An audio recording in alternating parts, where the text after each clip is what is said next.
Hello दोस्तों, मैं दीपक अपने channel diamond super study classes में हार्दिक स्वागत करता हूं। आज आपको हम पढ़ाने वाले हैं कक्षा 10 की भौतिक विज्ञान यानी कि फिजिक्स के मोस्ट इम्पॉर्टेंट क्वेश्चन जो बोर्ड परीक्षा में बार बार पूछे जाते हैं और आपको बहुत ही मैं सरल शब्द में बताने जा रहा हूं जो आप लोग अच्छे से याद कर लेंगे और बोर्ड परीक्षा में अच्छा स्कोर कर पाएंगे। तो आइए पहली डिफिनेशन हम पहले चैप्टर की ये है कि प्रकाश, पहला चैप्टर भी यही है। और आइए हम देखते हैं कि प्रकाश क्या होता है। तो प्रकाश एक प्रकार की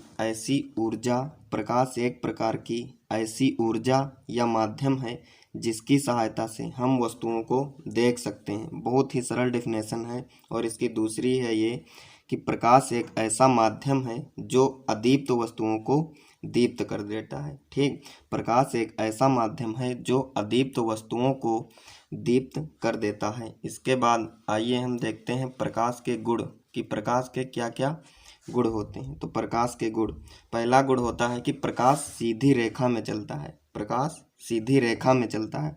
और दूसरा होता है प्रकाश के संचरण के लिए किसी माध्यम की आवश्यकता नहीं होती, कि जो आपका प्रकाश होता है इसको चलने के लिए किसी माध्यम की आवश्यकता नहीं होती है।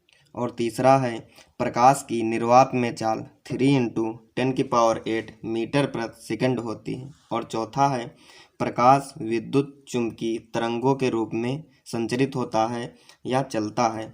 और पांचवा है कि जब प्रकाश एक माध्यम से दूसरे माध्यम में प्रवेश करता है तो अपने मार्ग से विचलित हो जाता है। ठीक है, इसके बाद हम देखते हैं प्रकाश का परावर्तन। प्रकाश का परावर्तन, रिफ्लेक्शन ऑफ लाइट, जब प्रकाश चिकने या चमकदार पृष्ठ पर पड़ता है तो उसका अधिकांश भाग अपने ही माध्यम में वापस लौट जाता है। इस घटना को प्रकाश का परावर्तन कहते हैं।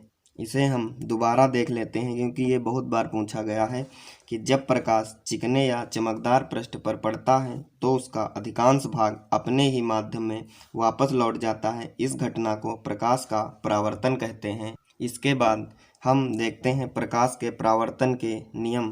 तो प्रकाश का परावर्तन दो नियमों पर आधारित होता है। उसमें से आपका पहला नियम ये है कि आपतित किरण, परावर्तित किरण तथा अभिलंब तीनों एक ही तल पर होते हैं। आपतित किरण, परावर्तित किरण तथा अभिलंब तीनों एक ही तल पर होते हैं। और दूसरा है आपतन कोण परावर्तन कोण के बराबर होता है। आपतन कोण परावर्तन कोण के बराबर होता है। अब हम देख लेते हैं आपतित किरण क्या होती है और परावर्तित किरण क्या होती है। तो आइए आपतित किरण की डिफिनेशन देखते हैं। किसी प्रकाश स्रोत से सतह पर पड़ने वाली प्रकाश किरण को आपतित किरण कहते हैं। किसी प्रकाश स्रोत से सतह पर पड़ने वाली प्रकाश की किरण को आपतित किरण कहते हैं। और परावर्तित किरण ये होती है कि किसी आपतन बिंदु पर आपतित किरण जब परावर्तित होकर उसी माध्यम में मुड़ जाती है तो उस किरण को परावर्तित किरण कहते हैं। ठीक है, मैं आशा करता हूँ आप लोगों को ये अच्छे से समझ में आया होगा। अगर आप हमारे चैनल पर नए हैं तो इसे लाइक करें, शेयर करें, सब्सक्राइब करें और कमेंट में आपको जो भी टॉपिक पढ़ना हो वो बता दें, मैं उसको एक्सप्लेन कर दूंगा, बता दूंगा। ठीक है, धन्यवाद।